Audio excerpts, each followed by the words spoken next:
Welcome into Football Friday, everyone, presented by Angels Alive. Chris will be on shortly, but it's okay. We got resident Patriots fan, Darius Vossoughi. How are you doing, bro? Not too bad, not too bad. End of the week, can't be upset. Can't be upset. Yes, sir. I'm surprised you didn't wear your Pats jersey. I know. I have my Mac jersey somewhere. Hasn't seen the light since I was at the Pats Bills game back in January where I got frostbite, but it was a fun experience. But let me tell you this, Rusty. Someone reminded me of you because all the Bills fans were so great, but that there was this one kid 2 rows behind me in an Eagles jersey for some reason, and he just would not shut up. Bro, we have bragging rights now because we got y'all back for Yeah. 39. We're 1-1. We're 1-1 in the Super Bowl. Yeah, but it's okay because the Eagles are still one of only 3 teams to beat Brady in the Super Bowl. True. You guys can hold your head on that. Or one of only 2, I mean. I don't know why I said 3. Oh, God. Okay, so we'll start off with the mock drafts since you got to go. Yeah. And then we'll do the rest of it. NCAA news, got a trade to talk about, and then the rest of NFL news. So we're redoing the Texans mock draft today with the Deshaun Watson trade. So number 3 overall, number 13 from the Browns, 37 overall, 68, and 80 that from the Saints. That is the Bradley Roby pick. Patriots have all their own picks, 21, 54, and 88. And then the Packers with the Devontae Adams trade, they move up a couple shows. So 22 from the Raiders, 29, 53 from the Raiders, and then 59, 92.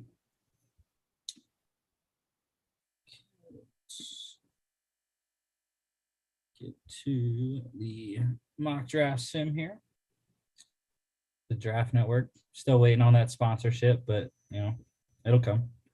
So Jags, Aiden Hutchinson, Kyle Hamilton to the Lions at 2. We got the Texans at 3. Now the Texans still have Laramie Tunsil. So I don't think the tackles are on the board. I think I've seen a lot of them, a lot of drafts taking an edge, and it's been Trayvon Walker who's been pulling up boards.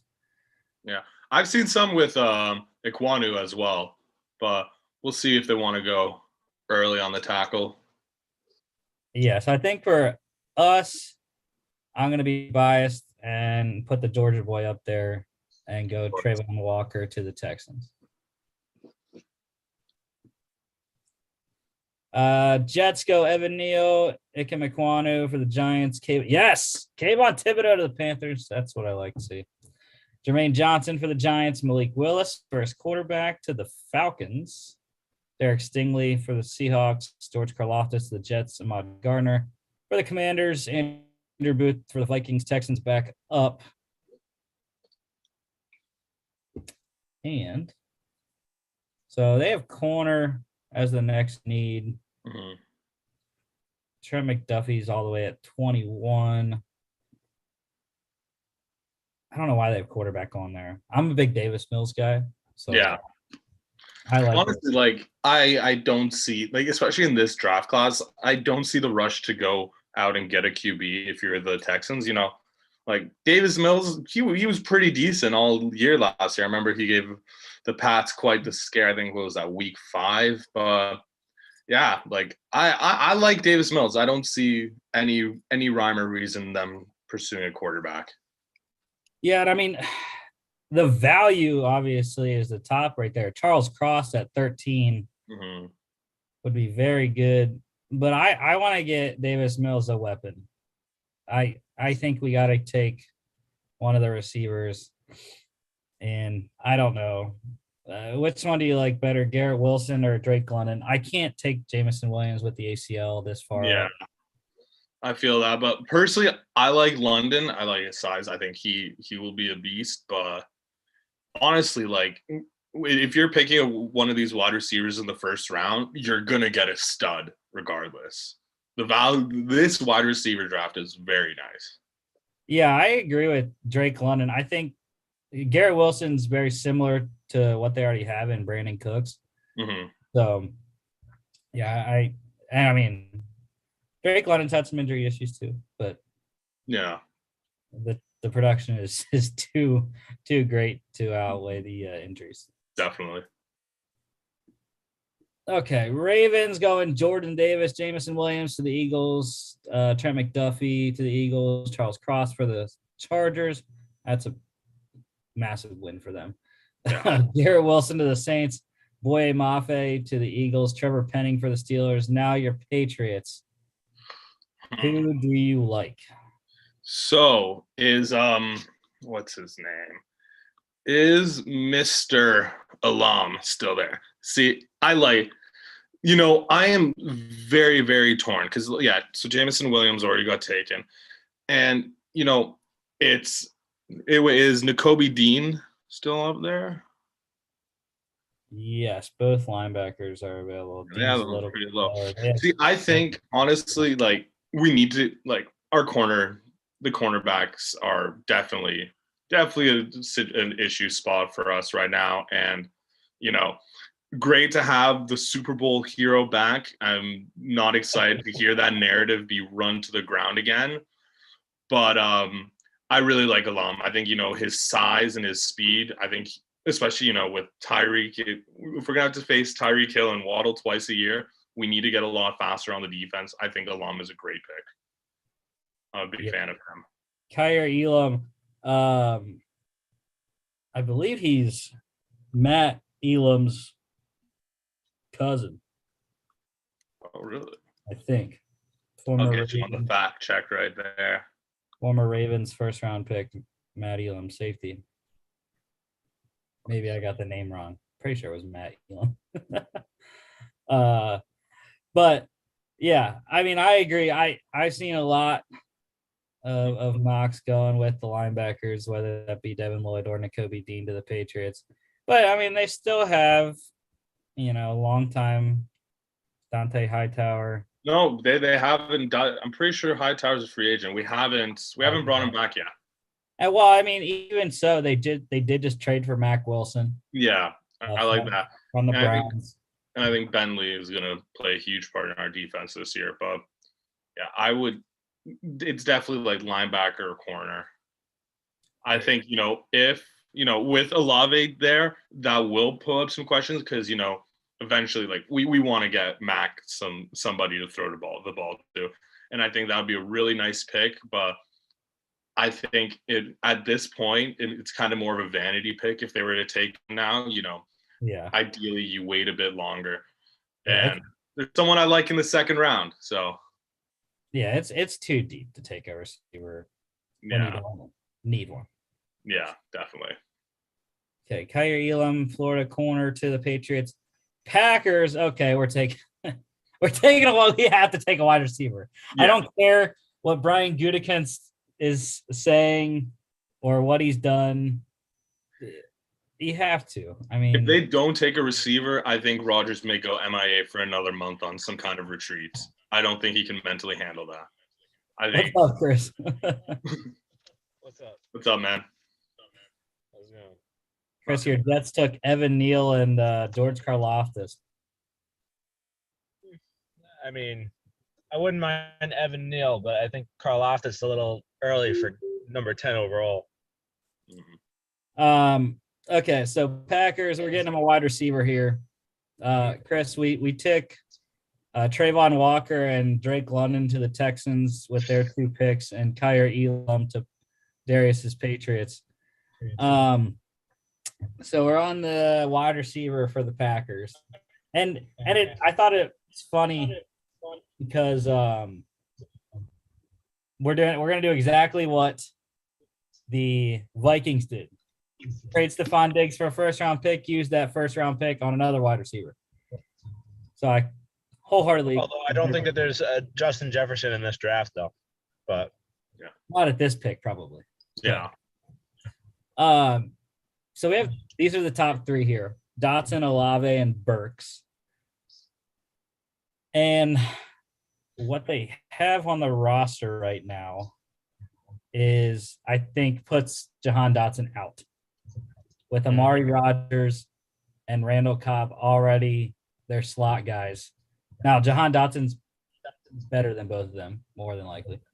But I think they need an outside receiver, which moves us down to Olave and Burks. Burks, I feel like, his steam has cooled off a little bit. Yeah. But I think that feels like the Packers pick.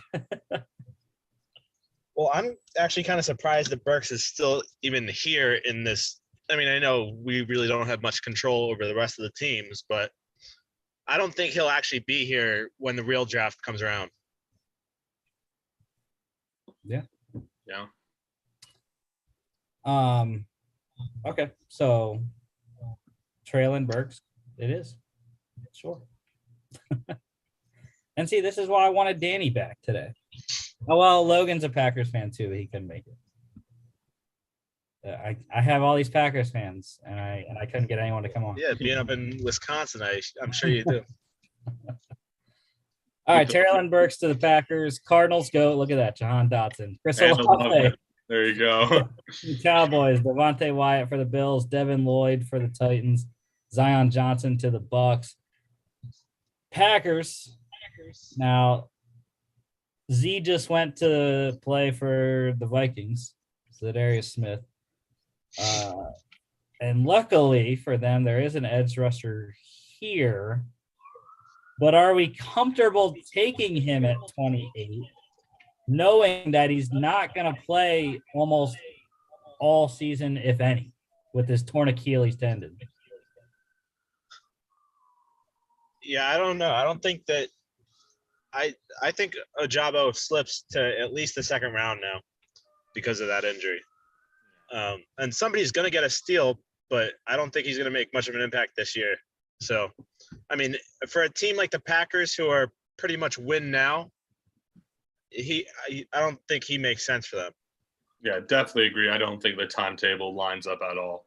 You need to get the best on-field product right now. Down the line, he may be a stud, but I don't think you can use that draft capital right here, right now.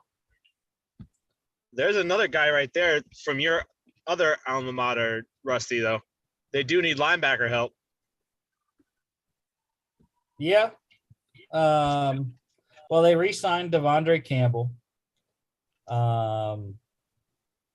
I can't currently think of who the other linebacker is in their base 3-4. So, yeah, I'd probably say because there's not a tackle here for a while. So, I guess Nakobe Dean would be the next guy. I can't think of anyone else that, unless they wanted to make Aaron Madigan and then draft Kenny Pickett. Oh, man. I mean, clearly they don't believe in Jordan Love, so they do need another quarterback eventually. Sure. Yeah. I really like Nakobe Dean though.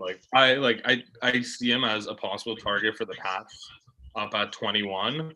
But it's definitely a great pick. Smart dude, fast, relentless motor. Can't go wrong with that. All right, Nakobe Dean to the Packers. Chiefs go Daxton Hill. Chiefs go Kyler Gordon. Kenyon Green for the Bengals. Quay Walker. The Lions. Tyler Linderbaum to the Jags. David Ojabo. Look at that. They keep him in Michigan because they couldn't get the other Michigan Wolverine. The Lions are a perfect fit for him anyway because, like I said, they're definitely not a win now team. They're a rebuilding team. So if he turns everybody for them. Your Jets go Lewis Seam, Jaquan Brisker to the Giants, safety run. And unfortunately, we needed a safety for the Texans. But do we have a corner? Look at all these quarterbacks. Come on. Someone draft them. They're all slipping now. Well, the last couple of mocks we did, the Giants, they had the Giants take a quarterback with their second round pick. All right, so corner, there is nothing. Jalen Petry's the next safety. We have a Texans have two? No, they have 2/3. Mhm. Okay. So that'd be pretty big stretch. So would Tariq Woolen. Non-offensive tackle available. I don't know. What I kind of want to do is go running back. I mean, they're still kind of a stretch too. I don't know. Best player available we could do is Perry and Winfrey. Or what I also like is bolstering up the offensive line for Davis Mills, because I feel like this is a big offseason to build around him. And we could go Tyler Smith out of Tulsa. Could also double down in receiver too,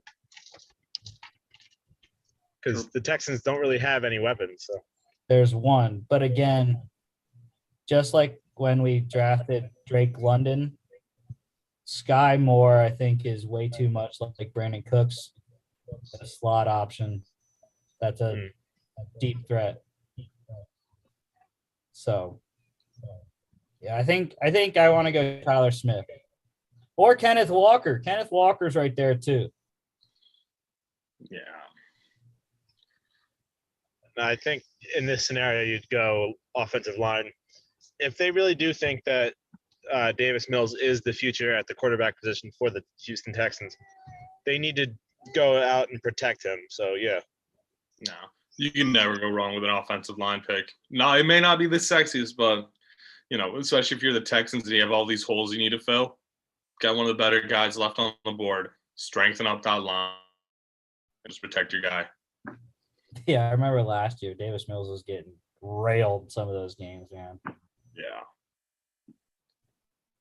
All right, your Jets go. Look at that. They reached for Tariq Woolen, Chris.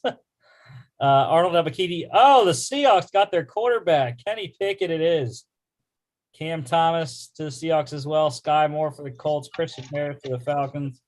Perry and Winfrey to the Browns. Kenneth Walker to the Ravens. Jalen Petrie to the Vikings. Christian Watson for the Commanders. Wide receiver run. George Pickens to the Bears. Desmond Ritter. The Saints get their quarterback. David Bell to the Chiefs. Bernard Raymond for the Eagles. Chad Muma for the Steelers. Let's go. That is my guy, Chad Muma. Absolutely love it. Coach him up, Brian Flores. So we have quarterbacks with the Packers picks. And the thing is like it's such good value to get Matt Corral at 53. Yeah, they caught. And I want to do it so badly. But to be fair, last time they drafted a QB high, that inspired Rodgers to go on his MVP season. So maybe. All right, edge rusher, nothing. Logan Hall, but we have a second pick at 59 that we can hope and pray. Well, Josh Pascal's there too, so I hope that 2 of the 5 teams in between us don't take an edge rusher. So I think we can wait on that one.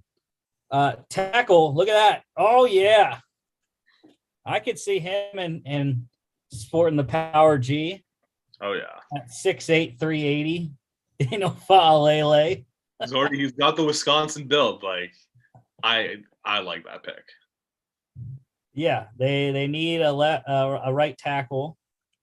And I mean, really, they need a backup plan for David Bakhtiari too, because he's missed however many games the last 2 seasons. Yeah.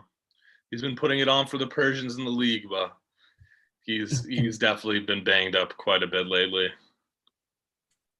All right, Daniel Fa'alele stays in Big Ten country, goes to the Packers. Your Patriots back up here. Wide receiver, Josh Mechie. Give me Mechie. Him and John Mechie. Sorry. Him and Mac, they already have that Bama connection. They had that one season together. Apparently, they say they're pretty tight. And I think, obviously the ACL injury fucking hurts. But I think I was reading things that he should be good by like June, July-ish. Now, whether that's just kind of getting, starting to do very minimal practice, but he'll be with the team still by then. And even if he starts in later, that's fine. I really like Mechie, and I think, we need to get Mac Jones some solid targets. I really like Mechie. Yeah, I agree. He's literally the only receiver here at this juncture. And unfortunately, as much as I love Chad Muma is literally a Patriots pick in the second or third round. But he already went to the Steelers. So if we really want to go Patriots, traded our first round pick. And, I wouldn't discount that. Yeah. The amount of times I remember waiting, just watching the draft, and it's like, finally, pick 28, 29. It's the Pats. And then, Bill trades down. But, yeah, I think at this point, if Mechie's on the board, you got to pull trigger on that. Yeah, I feel like another Patriots pick would be Trey McBride if they didn't already have the 2 tight ends. But yeah. All right. John Mechie to the Patriots here. Cardinals go Roger McCreary, Sean Ryan for the Cowboys, Logan Hall. Oh, my Lord. Both of them went. Oh, my God. The 2 picks before. Logan Hall and Josh Pascal. So we're going to reach. We're going to dig deep down to Kingsley Enagbare, at least I think. We actually... You know what? We're going to hold off. DeMarvin Leal is a solid pick here. It's the next need on the board. I would say Trey McBride too, but the thing is they just re-signed Robert Tonyan. Granted, it was only a 1-year deal. Yeah. But I think they're pretty set at that position. So not going to reach, going to hold off and go DeMarvin Leal, I think. I don't know, man. Matt Corral is still there. Yeah. I like that pick. This is the craziest quarterback draft we've had. Yeah. Usually they're going. And it's to weird teams. I don't know. I guess even the simulators probably this past week and the crazy quarterback carousel we've had probably spun the algorithm for a loop. Yeah. All right. DeMarvin Leal to the Packers here. Bucks go Calvin Austin, Kingsley Enagbare to the Niners, Drake Jackson for the Chiefs, Nicholas Petit-Frere to the Bengals, Brian Asamoah for the Broncos, Abraham Lucas for the Jags, Matt Corral to the Lions. That is what a steal. That one, I like that pick for them very much. So, Jamari Salyer to the Giants and the Texans. So for the Texans, we have Trayvon Walker, Drake London, and Tyler Smith. Edge, wide receiver, interior offensive line.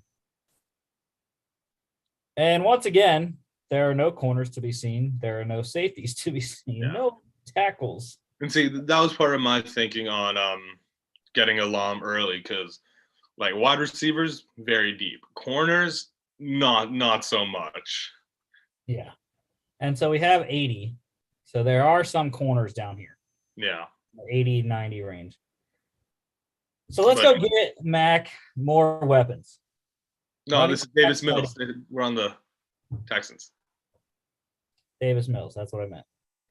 They're similar looking. Nah, man. Davis Mills has that long extendo neck. Don't do Pretty Boy Mac like that. They both wear 10, right? Yeah. I think Davis Mills also wears 10. Fair enough. 2 white QBs wearing 10. That's enough. All right, so running back, wide, or tight end. I know Chris likes Isaiah Likely, but Trey McBride's my number one. Yeah. It's very difficult. Breece Hall. I'm not a big Isaiah Spiller person. So my issue is between Brees Hall and Trey McBride. Let me check. And in terms of who they have on the roster right now, running back, we know they signed a bunch of guys last year. They still have Rex Burkhead, Royce Freeman, who they re-signed, Adare Ogunbowale, and Scotty Phillips.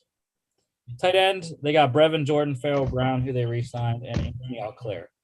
I think definitely the bigger need is at running back. Yeah, I love me some sexy Rexy, but he's not your future plan. Definitely want to go. You definitely need to fix up that running back room. So like I said, I like Brees Hall. He was fantastic for Iowa State. So Yeah, I agree. my pick. It's pretty solid. We need to get this freaking quarterback need off the board. The Draft Network. No quarterbacks for the Texans. Should write them a strongly worded email. With my connections on Twitter, I could probably figure out. Get it done, bro. Come on now. Isaiah Spiller to Chris's Jets. Trey McBride for the Jags. Dylan Parham for the Bears. Darian Kennard for the Seahawks. Colts get their guy. It's Sam Howell. Jalen Tolbert for the Falcons. Kirby Joseph to the Broncos. Ed Ingram for the Ravens. Travis Jones, Vikings. Nick Benito to the Browns. Darian Beavers for the Chargers. So we have corners now. We can. Yeah. They've come back to the dance. I was surprised no one took them. Usually they do. All right, so we got four guys here. Darren Kendrick, Marion Goodrich, Alante Taylor, and Marcus Jones. And yeah, I don't know. They're all very similar. I'll say. Yeah. And I'm leaning toward the last guy, Marcus Jones. Yeah, he had a pretty solid season. He's a dual threat. He can play corner very well, and he also was one of the most electric kick returners in college football this year. Last 2 years, actually. Yeah. So I think that's where I'm leaning. I don't know about y'all if you like either him or one of the other ones. Honestly, yeah, they're all pretty similar at this point. Marcus Jones a bit short, but he's a corner. They're not typically the tallest of the bunch. Yeah. Luckily for them, they re-signed Desmond King because the rest of their corner room is there are no words. Yeah. What the rest of their corner room is. So yeah, I like Marcus Jones though. It is a bit of a stretch, 11 picks where they have him ranked, but we don't have another pick for that. So okay, Marcus Jones, corner out of Houston for the Texans. Isaiah Likely to the Giants, Damari Mathis for the Falcons, Cole Strange to the Eagles, Darian Kendrick to the Steelers. Back on your Patriots, we got Kyer Elam and John Mechie. We got linebackers available for you. I do like me a linebacker. Definitely a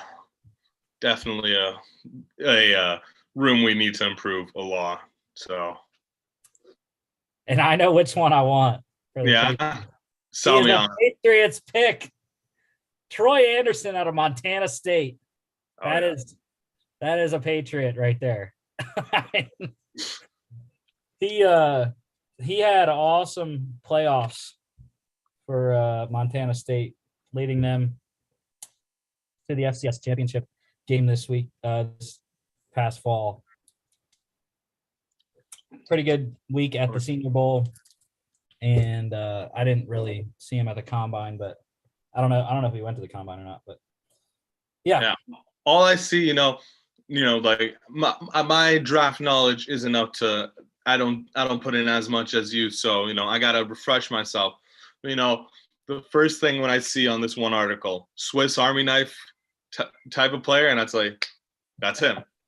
That Bill loves these guys that can do so many different things. That's why another very Patriot pick was Kyle Duggar out of Lenore Rhine.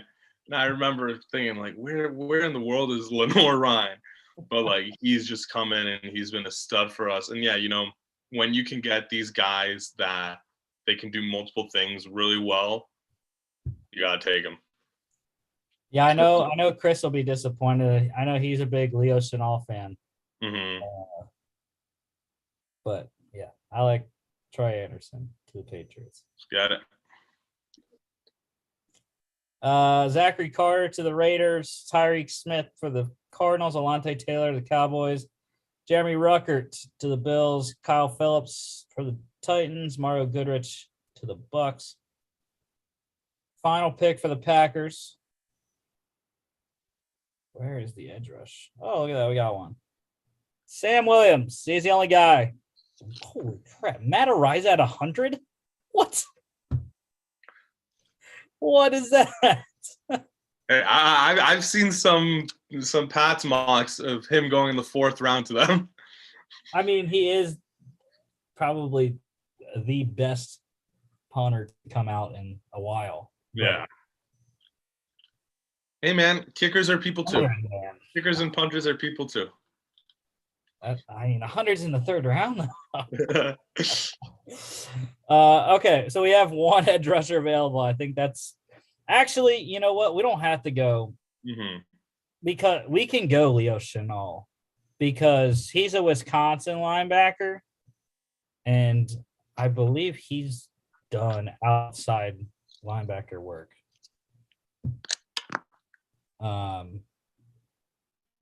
Maybe not. To me, he's an outside linebacker, but they have him as an off-ball, early down inside linebacker. So maybe not.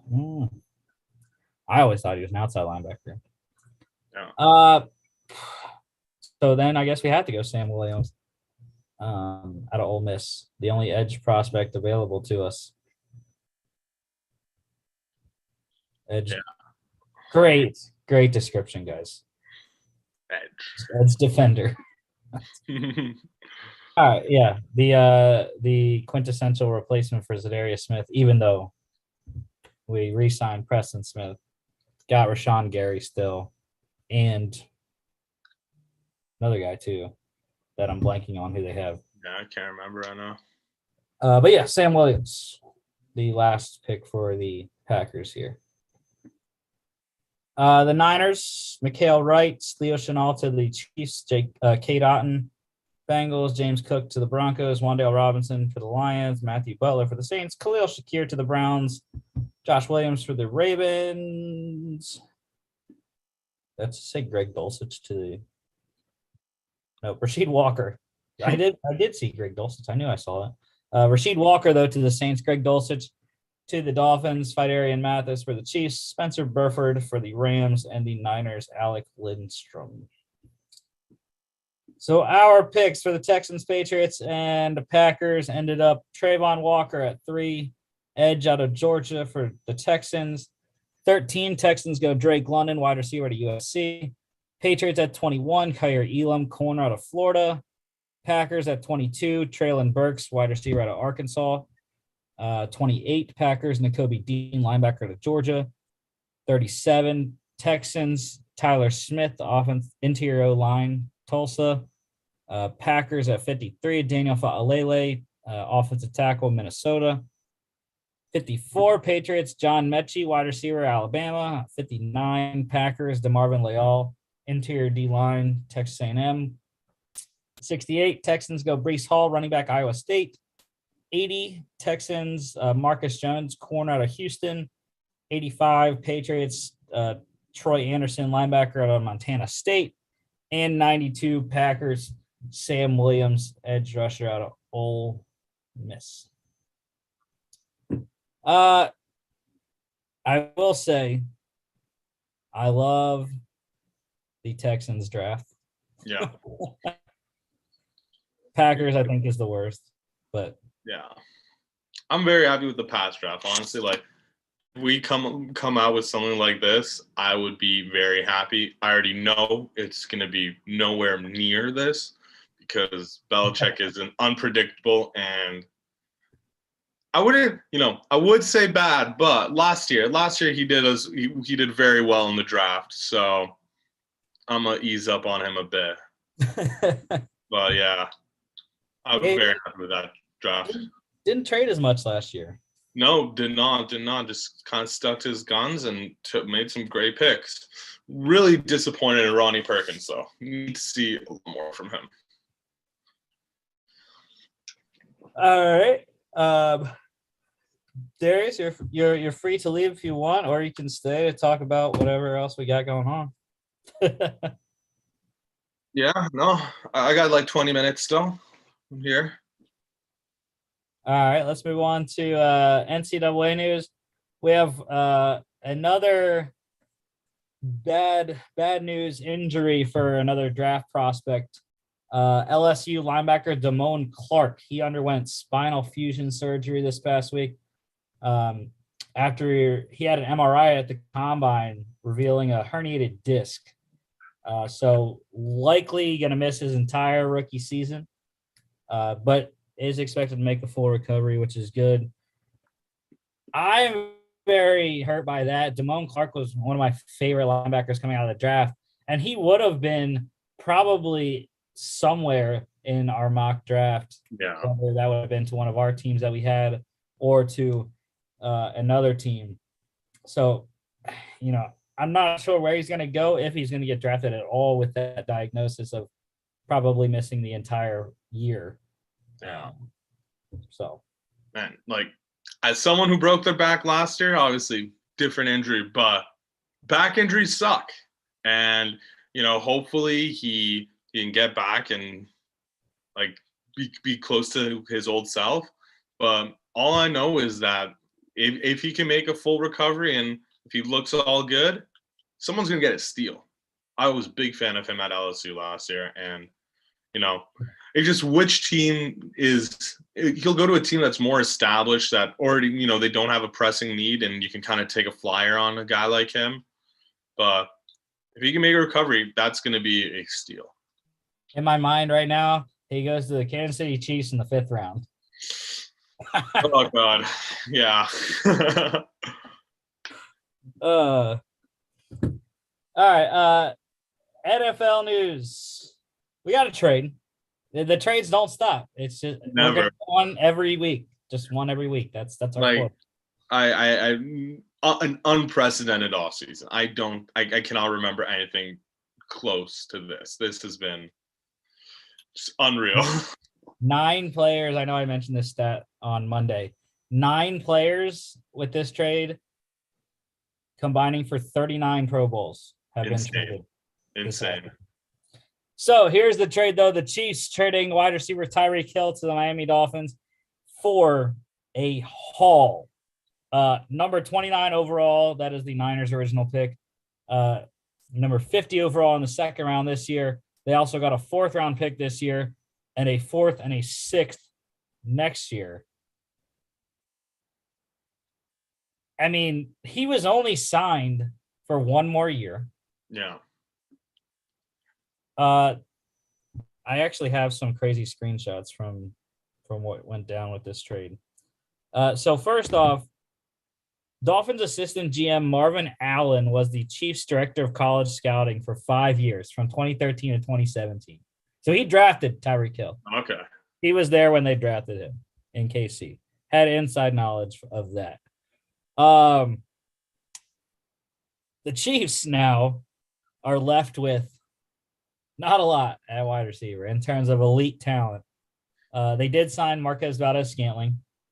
They also have Juju Smith-Schuster they signed, Mecole Hardman, Josh Gordon, they re-signed him, Justin Watson, Cornell Powell, Dieter Gehrig, and Corey Coleman, who they signed.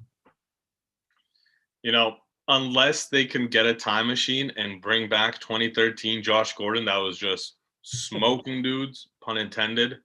Like, that's not a pretty wide receiver room.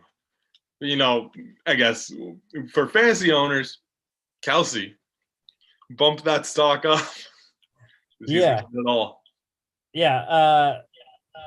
Yates put out that his fantasy, Kelsey's fantasy projections, it's like 217 receptions on 306 targets for 2,700 yards, 21 touchdowns.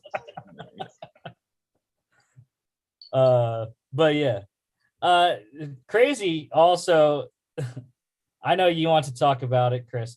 The Jets were the other team in the running, and apparently Kansas City accepted both the Dolphins and the Jets trades. It was just up to Tyreek on which one he wanted to go to. Pick the Dolphins, obviously. The Jets trade though didn't include a first round pick. It was going to be the Jets gave up 35, 38, and 69. So 2 2s and a 3 this year. All this year. I think that's what made it different than what the Dolphins offered. And the Jets would have gotten Tyreek and a 4th round selection, 103. Or no, 3rd round. So that was a lot different, a lot less, I think. But in terms of the draft trade chart, I guess the Chiefs saw it as the same way, whichever trade chart they used. And actually, the Jets trade came before the Dolphins trade, which was what Drew Rosenhaus said. As a part of this, also, the Dolphins signed Tyreek to an extension. I'm still not sure which number was right because I heard what I have written down on the script, which Adam Schefter put out. 4 years, $120 million extension. That included his last year that he was already on. $72.2 million guaranteed. But then I also heard it was a 3-year, $75 million extension, which I guess is what the extension was, but I don't know. I don't know. Cap numbers are until you get like the official number on the wire, it's a guessing game. So yeah, but he is signed in Miami for this season and 3 more after that through 2025. Before we move on, while we're on the Dolphins, I think we got to bring up, there's been a lot of buzz and clamor about Brady possibly going to the Dolphins. I personally think that is a load of crap. Like, I don't understand at all. It's like, why would this guy come back out of retirement and tell these former players, like, hey, come back, I'm back, just to leave? Like, I think it's just someone trying to start something which is not there. Yeah, I have not heard that at all. Oh, you haven't? Yeah, no. That's buzz people. That's probably the AFC East chatter. Yeah. I only get the general news, and then I get my Eagles, Steelers, and Panthers beat reporters. Even on the on Twitter, I saw it was like Brady to Miami. I'm like, no way. Like it makes no sense. Like, yeah. The Dolphins offense now looks, I mean, again, on paper, looks good. Quarterback Tua, and they signed Teddy to be his backup, Teddy Bridgewater. Wide receivers Tyreek Hill, Jalen Waddle, Cedric Wilson, who they signed, Devontae Parker, and Trent Sherfield, who they signed. Running back, they signed Chase Edmonds and Raheem Mostert this offseason to go along with Myles Gaskin. And I'll put in Salvin Ahmed as well. Yeah. And then tight ends, Mike Gesicki, who they're franchised, Durham Smythe, and Hunter Long. And I know a lot of people were saying, yeah, but Tua can't get the ball there. So I was a big Tua guy last year. Didn't work out. But, I don't know. 2 words about that offense. Speed kills. That offense is going to be so fast. And, like, with McDaniel there now, yeah. Yeah. He, I think we're going to see a lot of we'll see a lot of things that he had with Debo mixed in with Tyreek, and I think it'll be a very fun team to watch. I think that offense, and like the same thing, he got that product in San Francisco with Jimmy Garoppolo. I don't think it'll be much of a difference with Tua. I think he can scheme it up well, and as someone who likes to slander my AFC East rival Dolphins, I think Tua isn't as bad as all the memes and what I would like to say he is, but I think they're going to be a very scary team, at least on the offensive end for sure. Yeah, I mean, I think the offensive scheme will be very good for Tua. Mm-hmm. It's, the play action, Kyle Shanahan. I shouldn't say Kyle Shanahan. Mike Shanahan style offense, which I think it fits nicely with what the running backs that they got. Edmonds and Mostert, who already knows the offense, obviously, and Gaskin too. I think their running game is going to be very good. I think they need to get a couple more interior offensive linemen, and they should be fine. They already signed Teron Armstead, which I thought was a weird signing, because he's going to protect Tua's front side, and you're going to pay him $85 million to protect his front side. But okay. That's just me. But I think right now, anyways, I still think the Chiefs won, but I mean, but this is the thing as well with the Dolphins, right? They just have so many draft picks stockpiled. It's like, Tyreek's a proven guy. He's one of the most unguardable wide receivers in the league. So might as well, instead of taking a shot on, I guess, 5 different people, you have one pretty sure thing.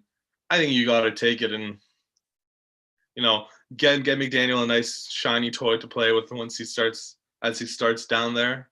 I think it was a good move for them.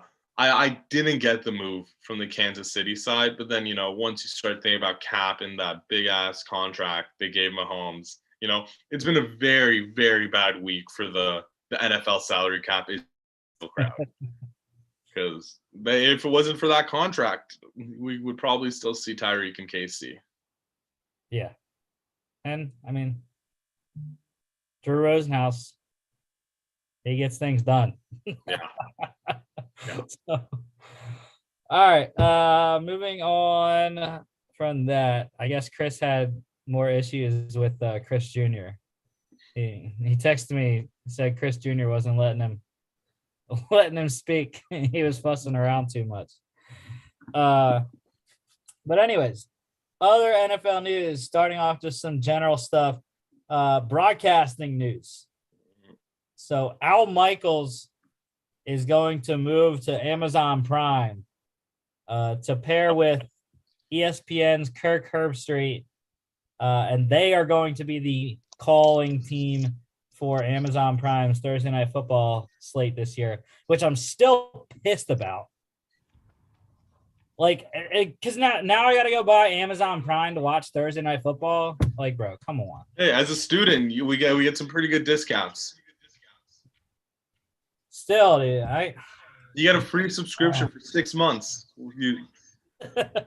I might have to do that. You just gotta wait till September and start it right then and there. Yeah, because I'm already paying for Sunday ticket, But yeah, that will be the Thursday night game, the Thursday night team, and then Mike Tirico is going to fill in Al Michaels' spot on Sunday Night Football with Chris Collinsworth, which. So I like Mike Tirico. Yeah. When he does the Olympics, Mike Tirico. I can't do Mike Tirico football. I feel that. I think maybe, the Sunday night broadcast booth has definitely fallen. But overall, when we're talking about like these primetime games, we've gone better, Yeah. I'm just happy we don't have that Monday night crew. Honestly, as much as everybody likes to make fun of him, like I was like watching Monday Night Football last year. I'm like, just bring back Booger. Bring back Booger. I'm just sad that Lewis Riddick's not going to be on the call anymore. I love Lewis Riddick. He was the one good part of that. Yeah. I'll never forget. I was watching. I think I can't remember who the Raiders were playing, but I remember it was like a punt. There was 2 different times I just got so upset with the broadcast. One, Renfro was back to receive the punt, and then that's when it was the fake punt. So, he throws it out to the side, and then Renfro makes that massive tackle, breaks it up.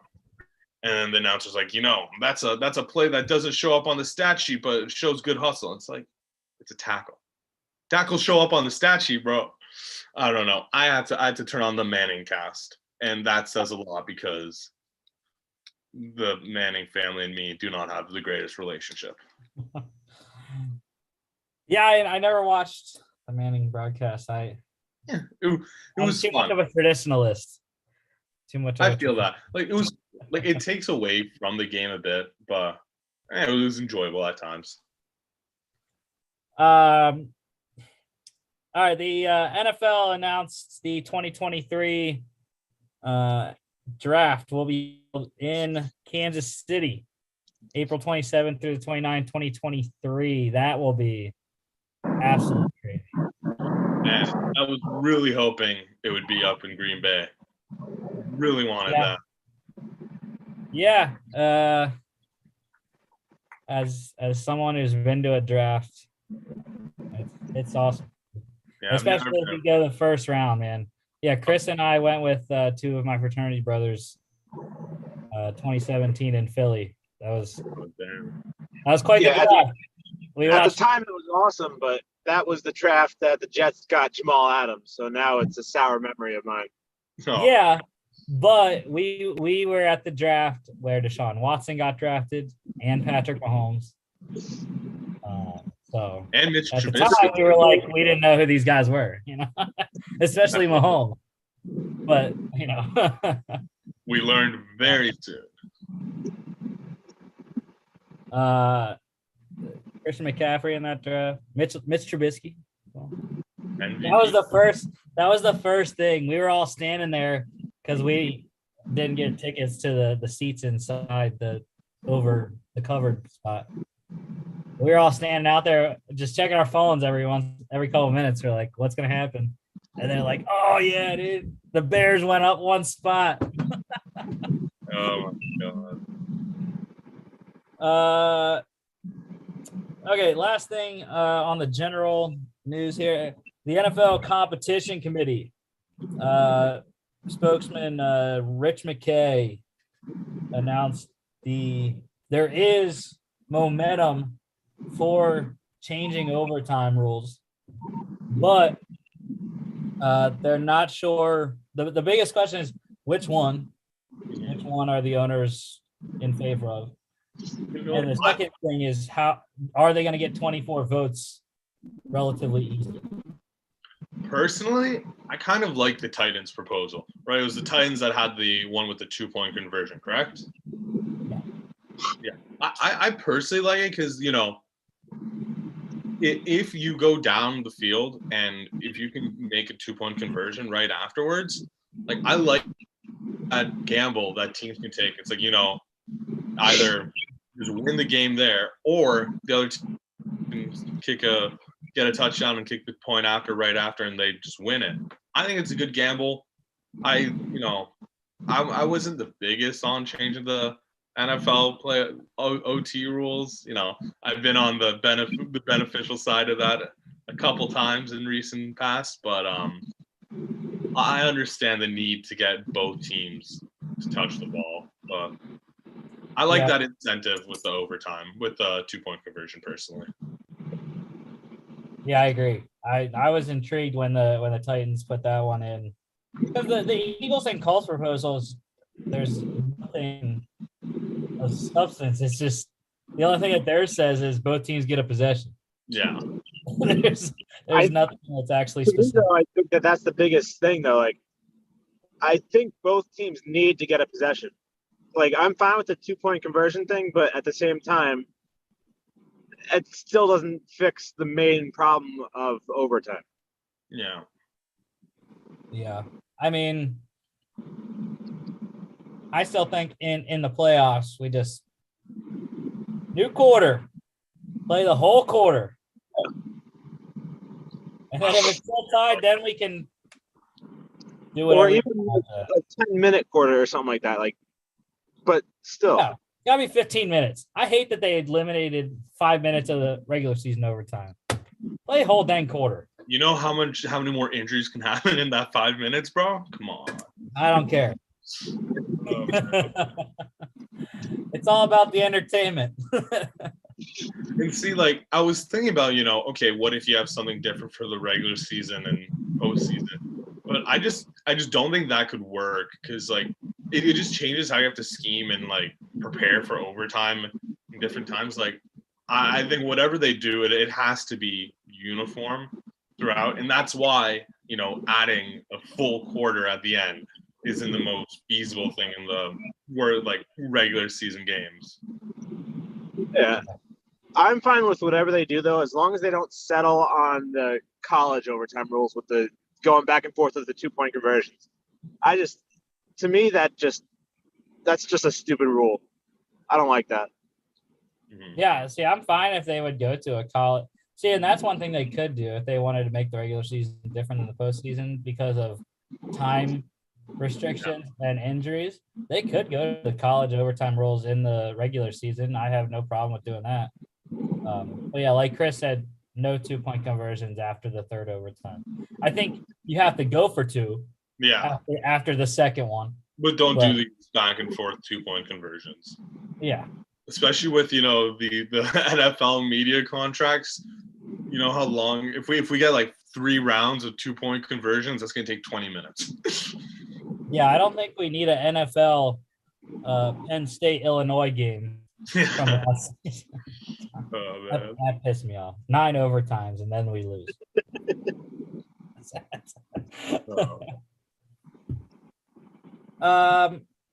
The other thing that he said is that the sportsmanship is going to continue to be a key emphasis for the league. So more than likely, the anti-taunting rules will not be changing.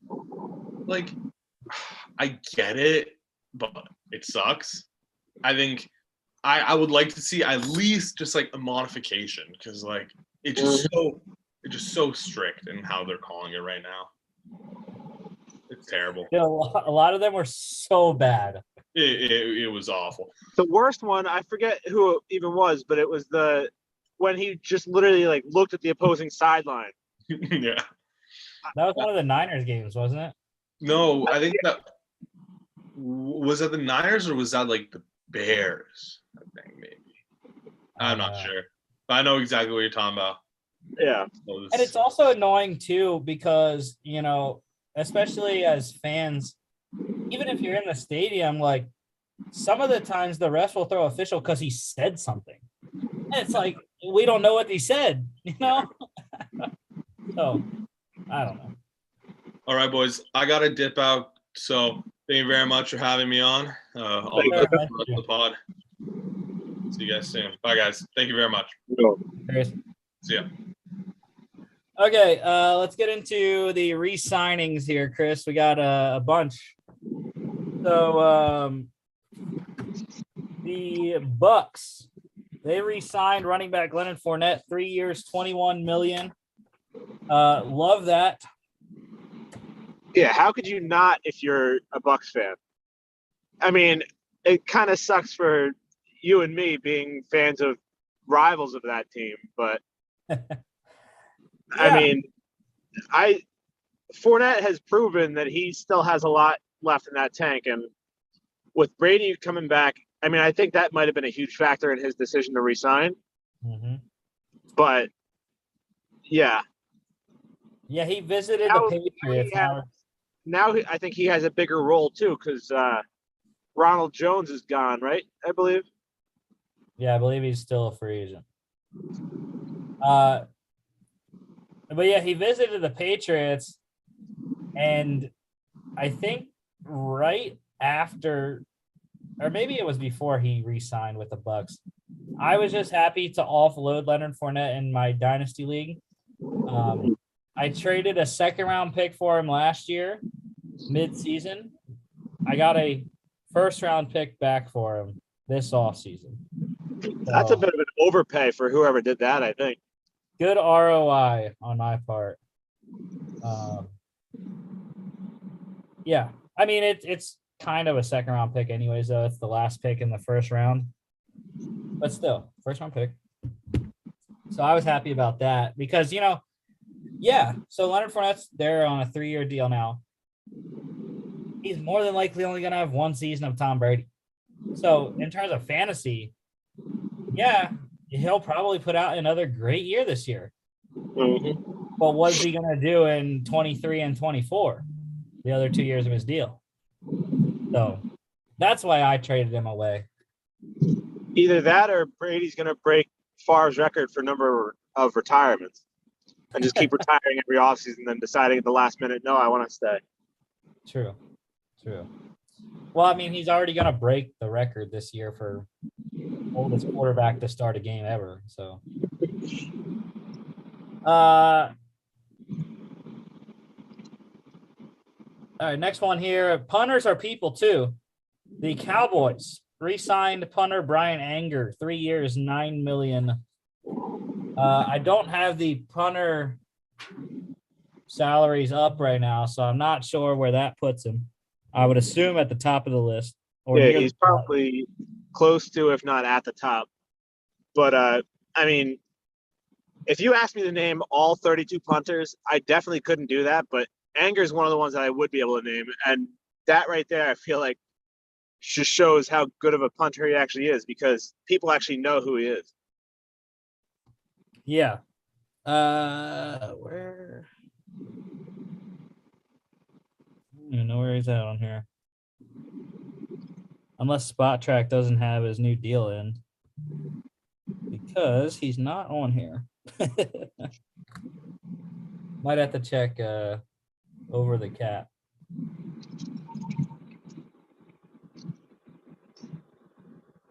They might have him.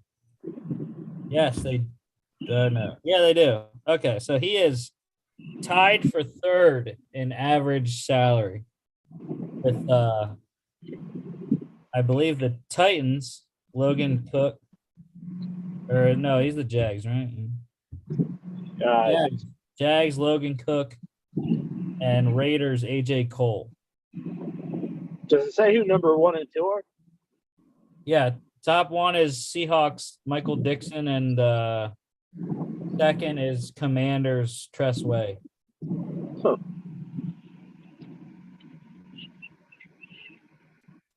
Who's the Jets punter? Man. Oh, yeah, he's on a rookie deal, right? Yeah. Yeah, he is. I don't even know. I can't. I don't even know. Oh, there he is. 868,000.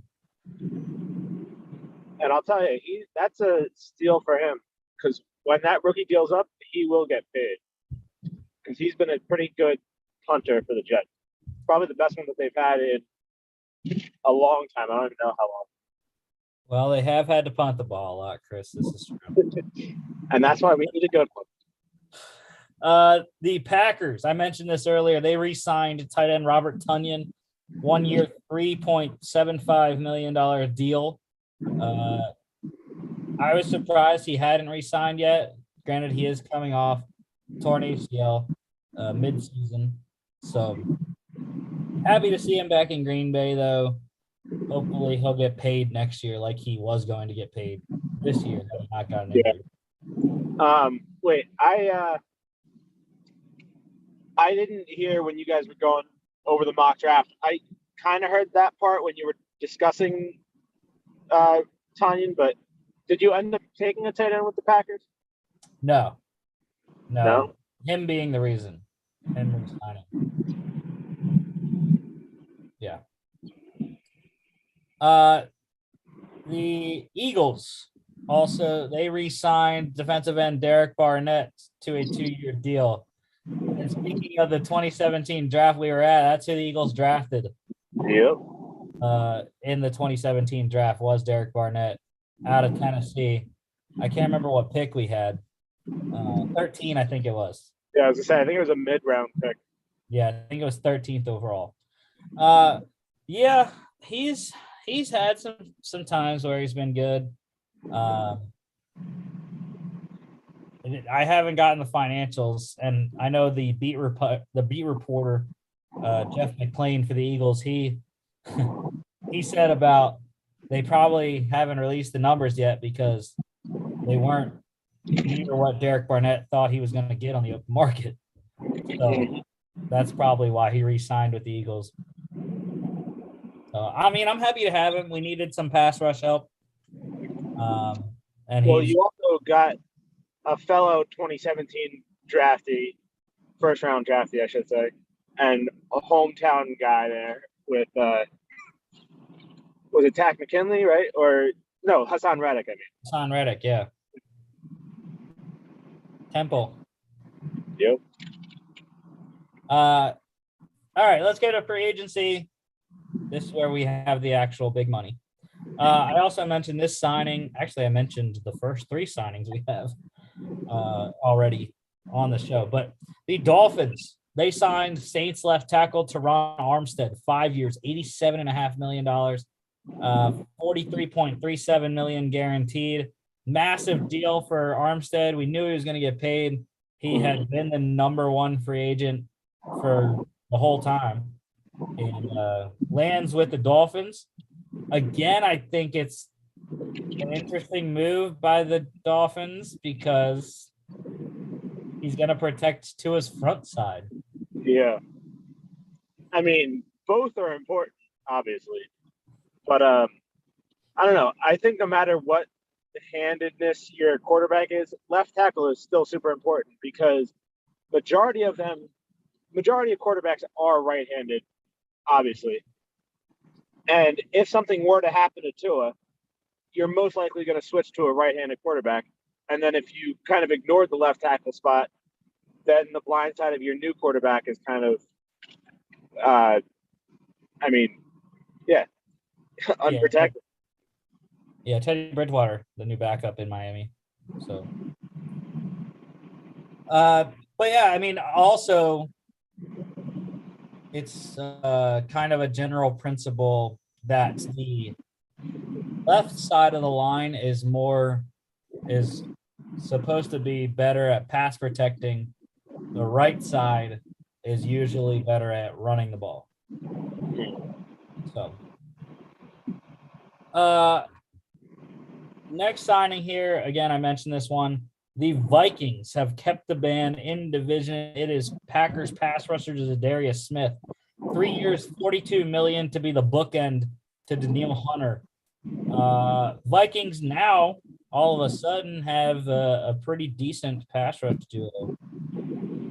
Yeah. Whether they can get to Rodgers or not, I don't know. Yeah. But the whole Smith thing is still crazy to me. Like, obviously, I feel like it's a common occurrence now that a player pulls out of a deal with one team to go sign with another. Mm-hmm. And that's obviously what happened with Smith, pulling out of the Ravens deal to then come back to the NFC North and sign with the Vikings. But it's also kind of interesting that you said to bookend with Danielle Hunter, because I've heard a lot of rumors and rumblings that with the signing of Smith, Hunter may now be available for trade. Yeah. I don't know. I highly doubt that they would do it because I really don't know who else they have. So that would be my issue. And I think they need to keep Danielle Hunter, especially in Kevin O'Connell's first year. So he really kind of doesn't have to worry about the defense as much. You know, he can focus on the offense and getting Kirk Cousins to his peak performance. Yeah. The another former Packer here. The Chiefs signed Packers wide receiver Marquez Valdez-Scantling, 3 years, $30 million. I mean, that is a awesome deal for him. I did not see MVS getting $10 million a year in free agency. No, I definitely didn't. But obviously, the Chiefs are one of those teams out there. They've been so great with the lackluster receiving core that they've had outside of Hill, but now they've actually gone out and signed two relatively decent receivers. Obviously, they lost Hill with that trade, but I think their receiving room overall looks better than it did last year right now. Yeah, At least depth-wise. It just feels like a lot of like mediocre guys. I mean, MVS, Juju, and Mecole.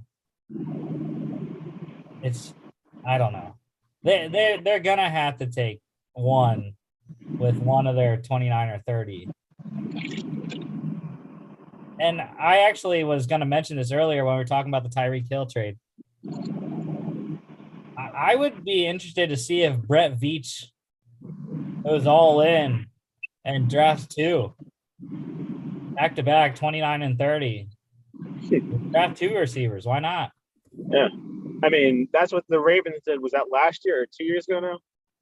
Yeah, 2 years. Not obviously back-to-back picks, but They drafted three over the whole draft. The Ravens, I actually had missed this signing. I hadn't seen it anywhere on social media, but I saw it on the NFL.com free agency tracker per team. The Ravens signed Commanders offensive tackle Morgan Moses to a 3-year, $15 million deal. Or was it former Jets? Was he with the Jets? All right, you're breaking up.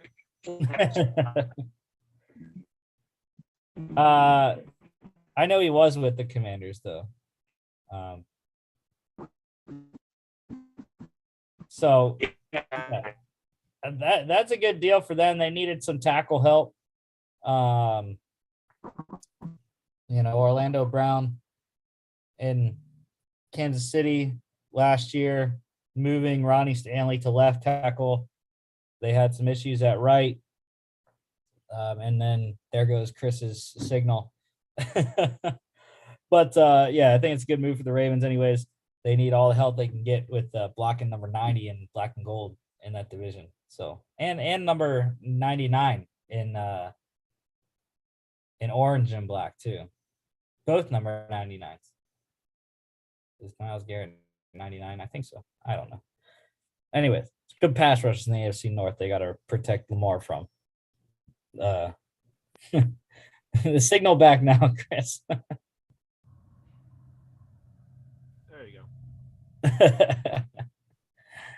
But yeah, what were you saying when I asked you if he was a Jet, right? Morgan Moses? He was a Jet for 1 year last year. Okay. And that's why I had already known about the signing when it happened a few weeks ago. Yeah. Like I said, I had not seen it on any of the social media notifications that I get. So it was interesting. I usually don't miss a deal. The Patriots, I know Darius mentioned this. They signed Cardinals corner Malcolm Butler to a 2-year, $9 million deal. Now, he never actually played with the Cardinals. Signed there last season, retired before the season started. So he is coming back off a year's rest to the Patriots. Obviously, Super Bowl 49 hero of the Patriots. Still the dumbest call in Super Bowl history. Yeah. One of my worst NFL memories ever is that play. But yeah, this was an interesting one because it's a very unique situation, obviously. Him being on the retired list for a year last year and now coming off to return to his former team at the Patriots. But I'm just curious what the actual motive behind it is. Like, I don't think he's gonna play a lot of corner, or if he does, it's not gonna be as a starter. I don't think. He will start. 2 years, $9 million. I mean, what do the Patriots have? Nothing. The J.C. Jackson's gone. Stephon Gilmore's still a free agent. That would be that would be quite the reunion if they. I don't think Stephon would sign though. I think he had enough of the Patriots whenever they traded him last year. But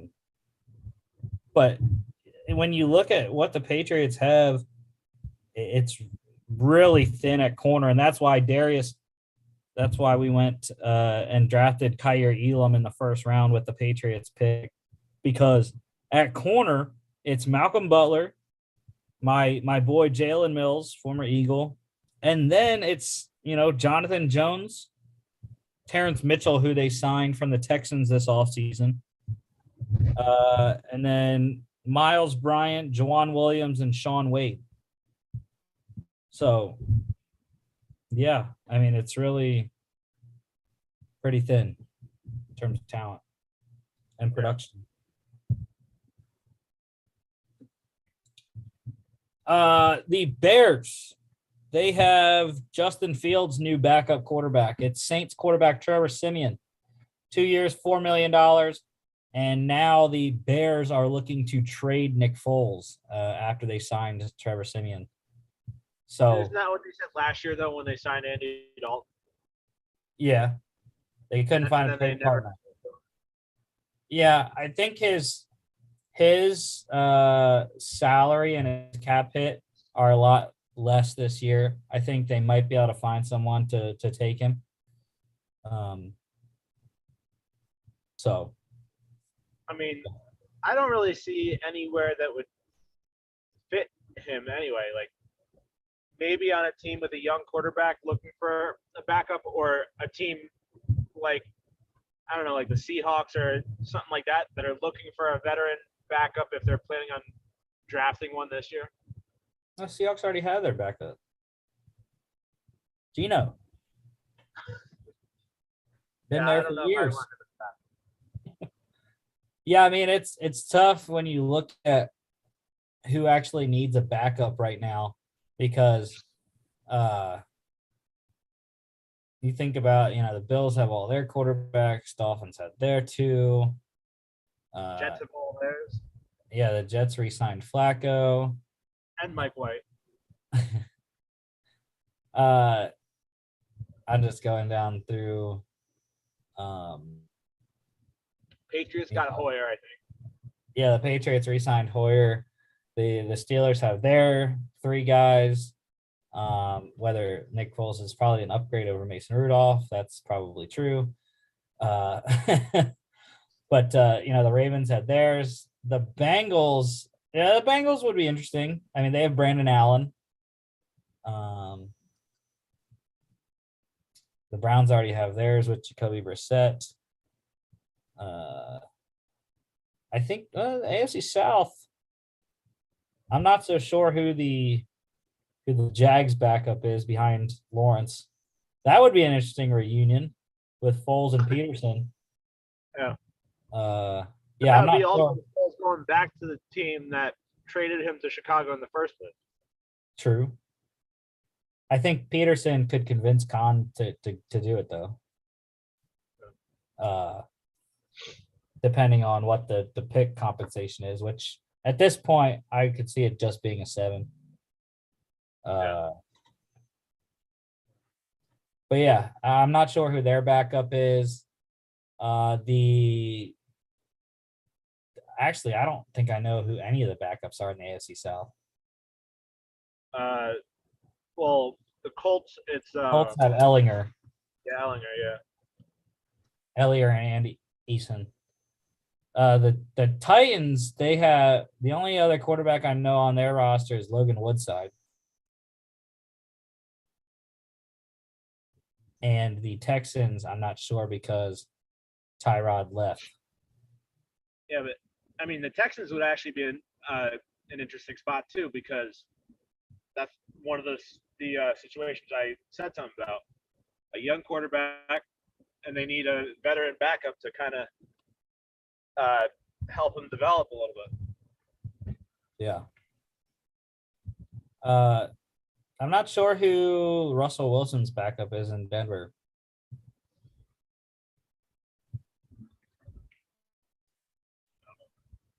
You know, that's another spot, I guess.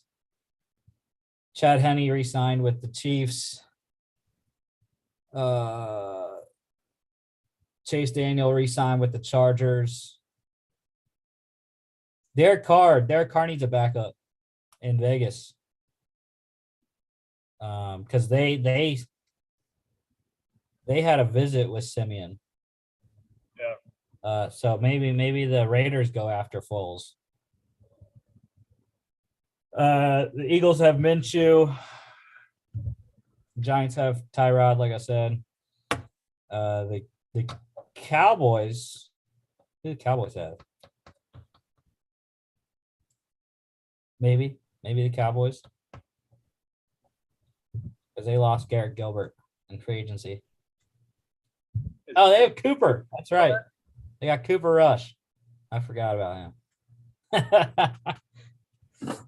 Washington. Oh, too bad they have Taylor Heineke, dude.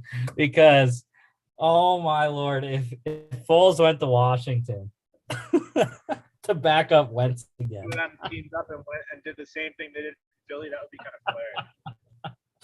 Oh god.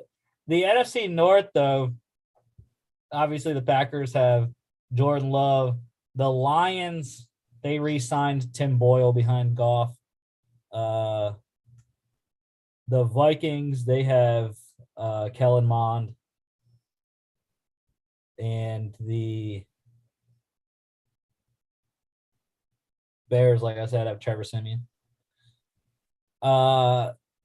And then the NFC South, I mean, the Panthers, they have what's his face behind Darnold? PJ Walker. The Falcons was one in my mind that I was thinking about initially when we got on this conversation. But I think they're fine. Yeah, I think they're fine with letting Josh Rosen and Felipe Franks duke it out behind. I forgot about Josh Rosen. Yeah. I think they like having both of those guys. I mean, I don't know. It's probably not going to move very fast on the Foles trade front. So I think if they're not seeing what they like in the summer and camp with the development of Rosen and Franks, and Foles is still available, I mean, they can always try then. But I think the Falcons, are more of a training camp trade situation. Yeah. There's also the thing with the Foles trade is he's also competing with the Browns with Baker Mayfield now. I don't know who teams those two, but but I think Baker is a lot more limited on destinations for him because he's probably gonna have to be a backup, but at the same time, teams aren't trading for Baker right now because they don't want to pay him at his salary, which is $18 million on his fifth-year option. So the only way he's going to get traded is if the Browns take on some money. And again, his destinations are limited probably to the Seahawks and maybe one other team. But the rest of the NFC South, the Saints already have Winston and Hill and Ian Book. And then the Bucks have Kyle Trask and Blaine Gabbert. In the NFC West, I mean, the Niners technically still have Jimmy Garoppolo. The Cardinals have Brett Hundley. The Rams have John Wolford.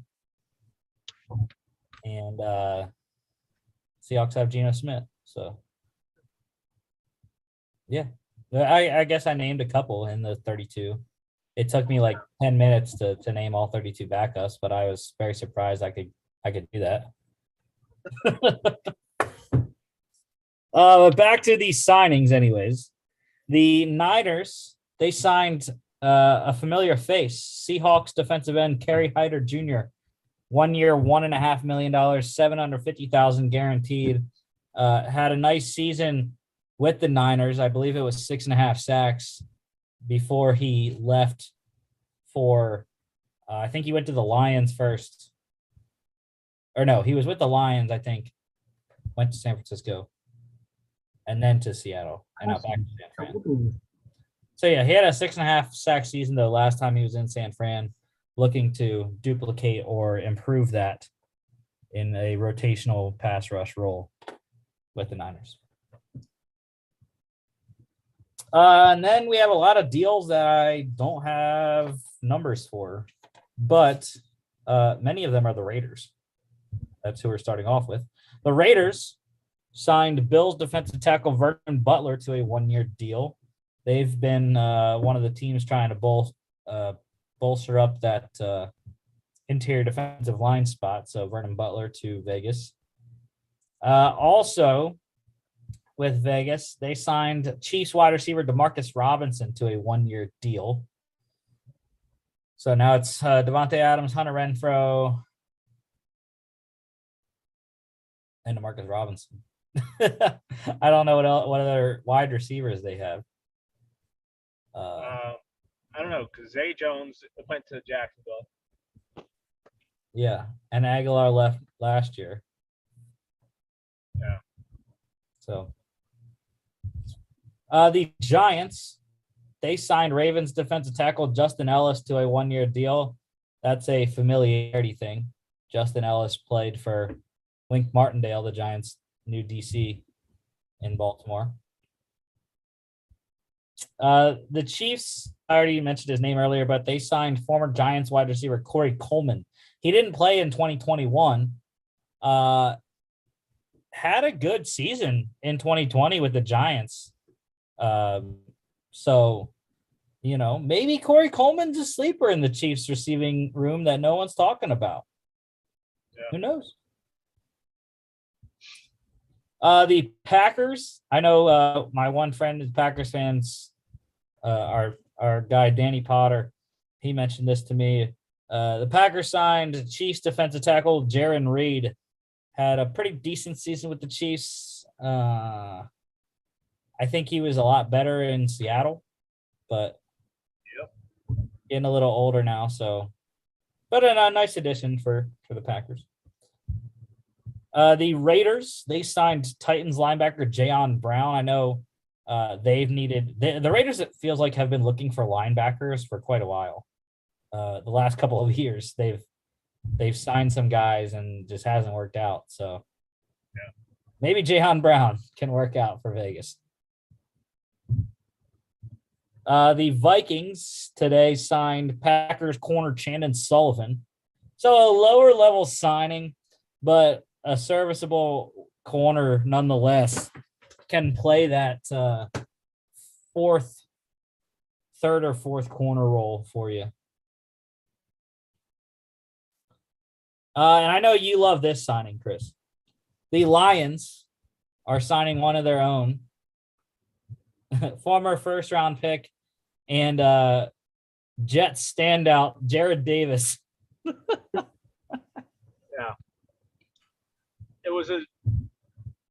I was excited to get him last year, but he didn't really do a whole lot for the Jets. So hopefully he finds himself back home with the Lions and has a nice season.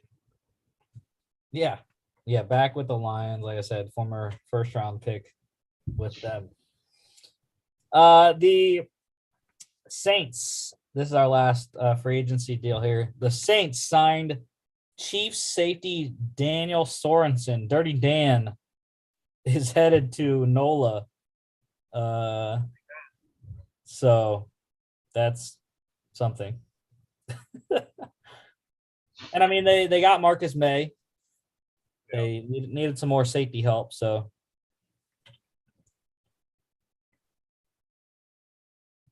okay, that is all the free agency signings, anyways. Visits wise, we had a bunch of visits here. Forgot to cross this one off.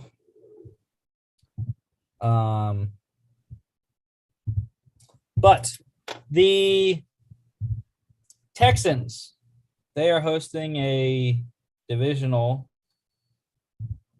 player. They hosted Colts running back Marlon Mack on a visit. I'd like that signing for the Texans. Take a chance on Marlon Mack, who has been productive in his career. I didn't realize he was a free agent.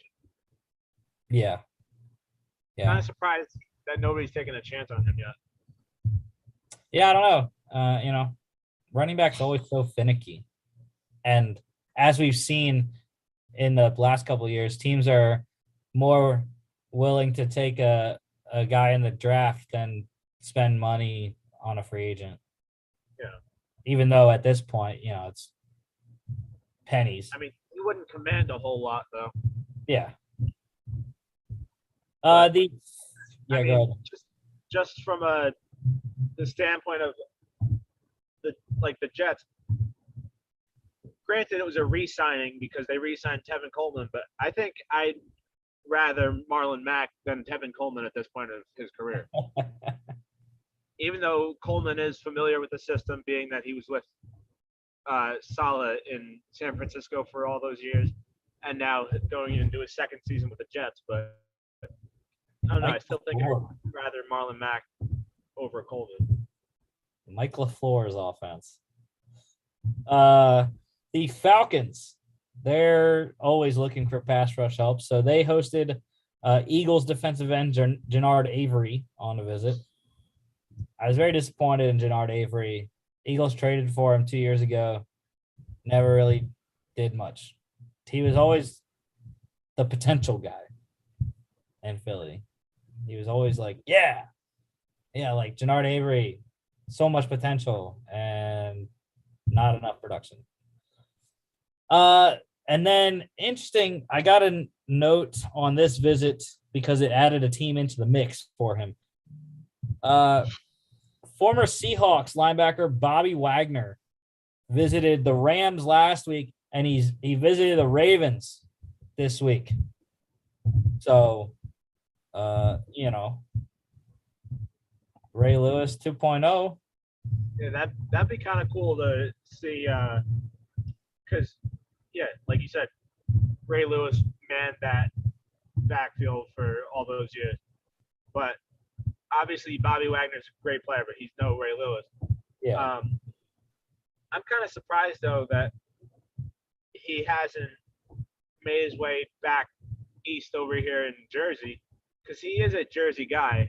So I'm surprised he hasn't looked into the Jets or Giants or vice versa. Because he wants to win a championship, Chris. Yeah, but I mean, he wants to win another one. If he wants to win a championship, though, I think his best bet is sticking with the NFC because the AFC is way too loaded. Yeah. Well, I mean, like I said, he visited the Rams, which I hope he doesn't go to because I hate the Rams. But yeah, the only reason I said Ray Lewis 2.0, is I was thinking older linebacker. Ray Lewis won the Super Bowl, and then he was done. So that's how I could see Bobby Wagner's last couple of years going. Yeah, but I don't think Wagner puts the Ravens over the top. Like I said, the AFC is way too loaded. I don't even think the Ravens are the best team in their own division. So yeah, probably not. They might even end up being third.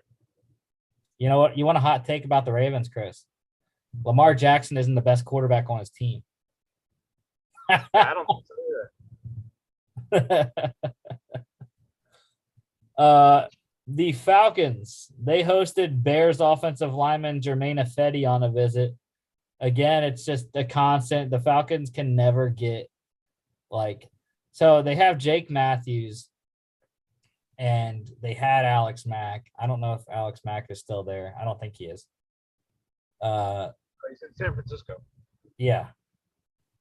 But they just besides Jake Matthews, they just have not been able to find offensive and defensive linemen. Like Jake Matthews on the offense and Grady Jarrett on the defense, like the only two that they have found, and both were draft picks and not free agent signings. But whether it be the draft or free agency, they just cannot seem to figure out how to find good offensive and defensive linemen. And then the linemen especially are hard to come by in the free agent market anyway. Because Yeah. the best ones never hit free agency. Well, and the Falcons never had money the last 6 years. That too. And then finally, the Chiefs, they hosted 49ers defensive end Arden Key for a visit. Key, like I said about Hyder, had a really good season last year in a rotational role in San Francisco. I believe he also had 6.5 sacks in his season for the Niners last year. So Chiefs trying to get their rotation with Frank Clark and co. going at the DN spot anyways. Okay, that is all the NFL news, and we already did our mock draft. So that is the end of the show. We will be back on next Friday, continuing our mock draft series, and talk about all the NCAA NFL news going on. And we will also be ending our show with the Bills and Titans mock drafts next Friday. So we're getting down to it. On Monday, we got number 23 and 24.